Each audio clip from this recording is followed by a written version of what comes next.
Tonight we have breaking news just in. A partial verdict reached in the Sean Diddy Combs case. We'll go live to the courthouse. After just a day and a half of deliberating, the jury reaching this partial verdict in the Sean Combs case. What we've now learned at this hour and Sean Combs' reaction in the courtroom. Eric Katersky is standing by at the courthouse for us. Also at this hour, the dangerous storms and damaging winds across much of the Northeast. Flight cancellations in Washington, Philadelphia, New York City. A woman killed after an SUV collides with a downed tree. Lee Goldberg timing out the storms tonight, and he has the 4th of July weather for the nation. Tonight, President Trump's spending and tax cut bill passing in the Senate. The Vice President, J.D. Vance, with the tie-breaking vote, including cuts to Medicaid. More than 11 million Americans could lose their health insurance. Roughly $4 trillion in tax cuts benefiting the wealthy, and estimated to add $3.3 trillion to the debt over 10 years. So Mary Bruce standing by, and what comes next? Tonight, a passenger arrested for allegedly attacking another passenger on this flight. Other passengers trapped, forced to witness the chaos.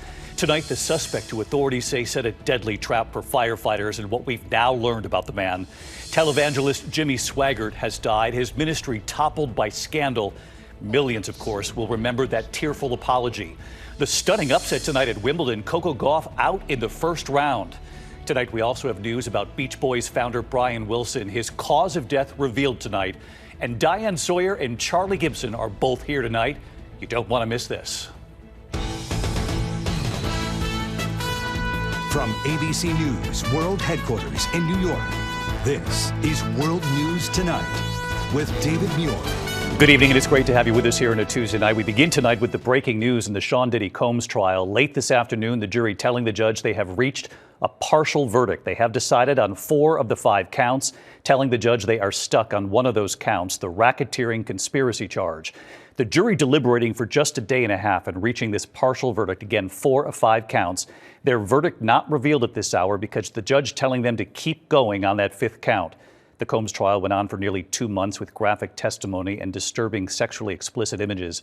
Earlier today, the jury asking for a transcript from Cassie Ventura's testimony about this 2016 hotel attack captured on surveillance. She testified she was trying to escape when Combs assaulted her.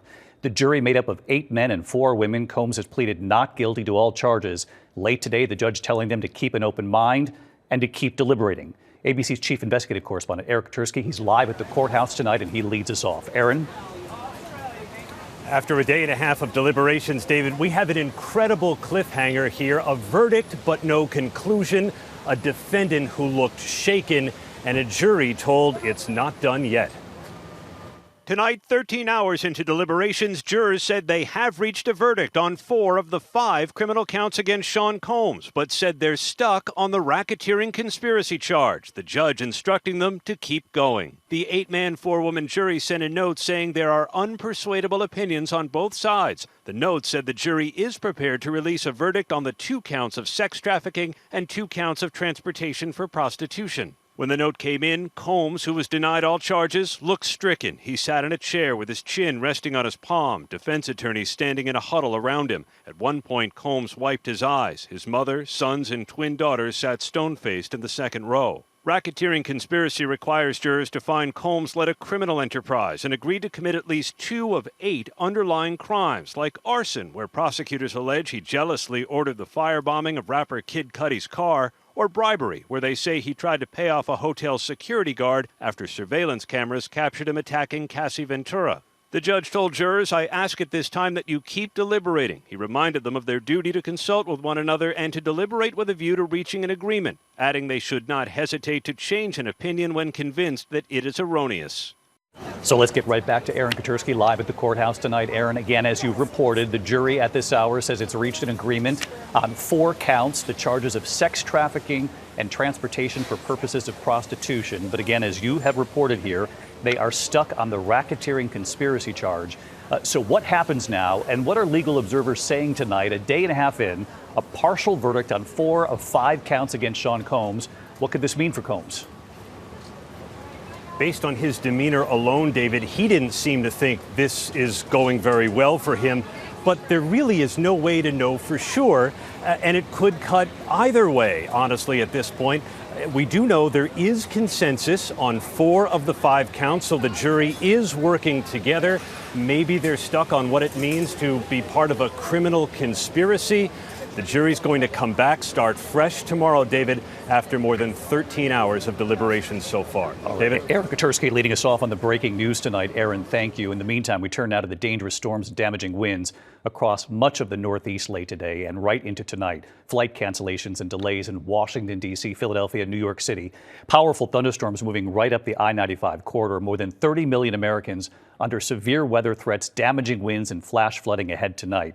The storms have already turned deadly. Police say a woman was killed in an SUV that collided with a fallen tree. This is in Wilmington, Delaware. The storms tonight, just as millions travel for the 4th. Lee Goldberg times out the storms this evening, and he has the 4th of July weather for the whole nation. And Stephanie Ramos on the images coming in now. Tonight, flight cancellations and delays increasing by the hour as powerful storms packing wind, hail, and lightning target the Northeast for the second night in a row. Interstate 95 inundated amid a flash flood warning for Philadelphia late today. This is a reminder, turn around, don't drown. If you see water over the road, do not try to drive through it. White House flags rippling in the wind as the storms engulf the nation's capital. Overnight storms dumping half a foot of rain in parts of Pennsylvania, triggering a flash flood emergency in Lancaster County. And in Wilmington, Delaware, a 79-year-old woman was killed when a tree fell right in front of the car she was riding in. The driver swerved, but it was too late. Those storms also brought ground stops to most of the major Northeast airports on one of the busiest days to fly. Our Gio Benitez with teams from United Airlines early this morning as they tracked traffic in and out of Newark Airport. We are inside the United Operations Center here at Newark right now. It is very, very busy. More than 500,000 United passengers this week alone. And take a look. They are watching that weather very closely. With 300,000 flights scheduled nationwide, the FAA says this could be the busiest 4th of July holiday period in 15 years. And David, travel is a mess. More than 1,300 flights have been canceled to the most affected airports, D.C. Reagan, New York LaGuardia, and right here at Newark.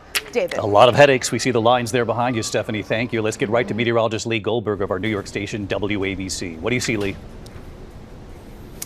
David, I see a storm circling New York City right now, but the severe staying to the south. We've had a rough afternoon and evening in D.C. with trees knocked down. We've had flooding, still flood warnings in Philly and Baltimore. The severe thunderstorm watch until 9 o'clock tonight, and ongoing flooding across parts of southern New Jersey. These storms for the next few hours can still produce some 70-mile-per-hour gusts and some flash flooding, especially across southern New Jersey, the Delmarva, and into eastern Virginia. Later on tonight, just some lingering showers. That'll move offshore. One more round of storms on Thursday, and the Northeast gets a great 4th of July. That is not the case across Florida, unfortunately. A straddled front there, low pressure along it. Could be tropical. The next name would be Chantal, but regardless of named or not, you're looking at heavy downpours, potential flooding, and days of rain into the weekend. In terms of the 4th, dry in the southeast, dry in the Northeast, but you're looking at heat building into the Midwest. Some showers from the northern Rockies to Texas. The West looks dry, but once again, for the Macy's fireworks, it couldn't be nicer. Low humidity, nice and dry, 80s by day, 70s in the evening hour. David, in the short term, just have to worry about a few more hours of storms in the Northeast. All right, and then it clears. Thank you, Lee, very much.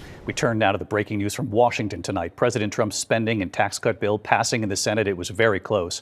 Vice President J.D. Vance with the tie-breaking vote. The bill includes major cuts to Medicaid. More than 11 million Americans could lose their health insurance. It includes roughly $4 trillion in tax cuts benefiting the wealthy. And it's estimated it will add $3.3 trillion to the debt over 10 years. So what does it now face in the House? Here's Mary Bruce. Tonight, President Trump's sweeping bill slashing taxes for the wealthy and boosting spending for immigration enforcement, squeaking through the Senate with a tie-breaking vote from the vice president. On this vote, the yeas are 50, the nays are 50. The Senate being evenly divided, the vice president votes in the affirmative. The bill as amended is passed. The bill features roughly $4 trillion in tax cuts, mostly for the wealthiest Americans. That will spur economic growth and more jobs and opportunities for American workers. It also fulfills the president's campaign promise to eliminate taxes on tips and overtime. And it includes deep cuts to Medicaid, which the nonpartisan Congressional Budget Office says will cause 11.8 million Americans to lose their health insurance over the next decade. The American people will not forget the betrayal that took place today. 3 Republican senators voting no: Susan Collins of Maine, Tom Tillis of North Carolina, and Rand Paul of Kentucky. Lisa Murkowski of Alaska delivering the deciding yes vote after negotiating an Alaska exception for some cuts to food stamps. She called her decision agonizing. Senator Paul said that your vote was a bailout for Alaska at the expense of the rest of the country. That's what Senator Paul said. We said it was easy. Senator, we've got the... I didn't say it, ma'am. I'm just asking for your response. And after a long pause... Do I like this bill? No. Because I tried to take care of Alaska's interests. But I know that in many parts of the country, there are Americans that are not going to be advantaged by this bill. I don't like it. But in Florida, where he was touring a new detention facility for undocumented immigrants, President Trump thrilled. The big, beautiful bill just passed in the Senate. Oh, thank you. Wow. Thank you. Trump has repeatedly pledged he would not cut Medicaid. He now insists the cuts in the bill only target waste, fraud, and abuse. Are you saying that the estimated 11.8 million people who could lose their health coverage, that is all waste, fraud, and abuse? No, I'm not saying that. I'm saying it's going to be a very much smaller number than that, and that number will be waste, fraud, and abuse. What number is that? What analysis are you seeing? I'm not seeing a number, but I know it's much less than the number you gave. And David, the president is also lashing out at Elon Musk, who's criticized the bill, which would eliminate the $7,500 tax credit for electric vehicles, which has benefited Tesla. Today, the president threatening to go after Musk using the very agency Musk himself created, saying perhaps it's time for DOJ to take a hard look at his government contracts. As for the future of the bill, tonight it is now in the hands of the House, where it is already facing resistance from some Republicans. David. All right, Mary Bruce, I know you'll be watching it for us. Thank you. Next tonight, the suspect accused of setting that deadly trap for firefighters in Idaho and what we've now learned about the suspect. Matt Gutman is there again tonight. Tonight, ABC News has learned that the suspect in that deadly firefighter ambush in Idaho had a preoccupation with guns and Aryan and Nazi symbolism, according to a former classmate. Authorities say 20-year-old Wes Rowley ambushed firefighters at a popular trailhead in Coeur d'Alene on Sunday. Right now, there's an active shooter zone. They're shot. The shooter killing 2 firefighters, wounding a third, before taking his own life. Investigative sources telling us the suspect grew up around guns in Arizona. And tonight, the suspect's former classmate, Dieter, who asked us only to use his first name, telling me the suspect had a passion for guns. He was very pro-gun. He would show us him shooting, whatnot, like send us videos. And Dieter also says that Rowley had gotten in trouble in high school for drawing swastikas in textbooks. You're saying he had an affinity sort of for the Aryan race? I would say yes. For the Aryan race, for Nazism. And tonight, as that wounded firefighter, Dave Tisdale, fights for his life, the community coming together. David, officials tell me they've largely contained that fire. They've begun to process that scene. They also say nobody saw this coming. The suspect had no criminal history. They've now gotten into his phone, working on that. They've also been poring over his social media. They found no links to any extremist organizations, David. All right, Matt Gutman in Coeur d'Alene, Idaho tonight. Matt, thank you. We learned today televangelist Jimmy Swaggart has died. Swaggart with millions of followers in the 1980s and 90s until his fall from grace. His confession after being defrocked for what the church called moral failure, seen by millions of Americans. I have sinned against you, my Lord. Swaggart never stopped preaching the gospel. Tonight, this post from the family of Jimmy Swaggart. I have fought a good fight. I finished my course. Jimmy Swaggart was 90. When we come back here tonight, we have news this evening about Beach Boys founder Brian Wilson. His cause of death has now been revealed. Also, Diane Sawyer and Charlie Gibson are here. You won't want to miss this. And the alarming images tonight. A passenger has been arrested for allegedly attacking another passenger on this flight. The other passengers trapped, forced to witness the chaos in a moment here.